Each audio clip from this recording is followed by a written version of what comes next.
یہ وقت بڑی کمال چیز ہے۔ جوانی کا لالچ دے کر بچپن چھین لیتا ہے اور پیسوں کا لالچ دے کر جوانی چھین لیتا ہے۔ وقت، دل اور نیند، ان تینوں کا آپس میں انوکھا رشتہ ہے۔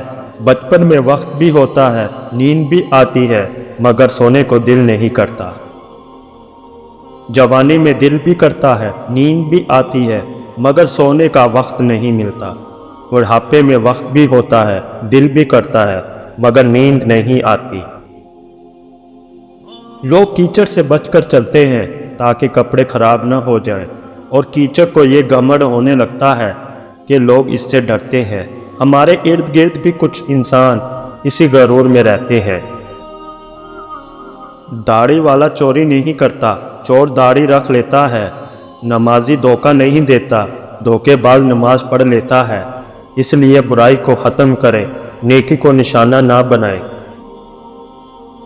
پتھر میں ایک نقص ہے کہ وہ کبھی پگھلتا نہیں ہے، لیکن پتھر میں ایک خوبی بھی ہے کہ وہ کبھی بدلتا نہیں ہے۔ جب سایہ قد سے بڑا اور باتیں اوقات سے بڑی ہونے لگ جائے تو سمجھ جائے کہ سورج غروب ہونے والا ہے۔ مٹی کا مٹکا اور رشتے کی قیمت صرف بنانے والے کو ہی پتہ ہوتی ہے، توڑنے والے کو نہیں۔ غلط ہو کر خود کو صحیح ثابت کرنا اتنا مشکل نہیں جتنا صحیح ہو کر خود کو صحیح ثابت کرنا ہوتا ہے۔ انسان گھر بدلتا ہے، لباس بدلتا ہے، رشتے بدلتا ہے، دوست بدلتا ہے، پھر بھی پریشان کیوں رہتا ہے؟ کیونکہ وہ خود کو نہیں بدلتا۔ جب ہمارے نفس کے گلے میں بندھی رسی شیطان کے ہاتھ میں چلی جائے تو عقل گناہوں کی وکالت پر اتر آتی ہے۔ وقت اور سمجھ ایک ساتھ خوش قسمت لوگوں کو ملتے ہیں، کیونکہ اکثر وقت پر سمجھ نہیں ہوتی اور سمجھ آنے تک وقت نہیں رہتا۔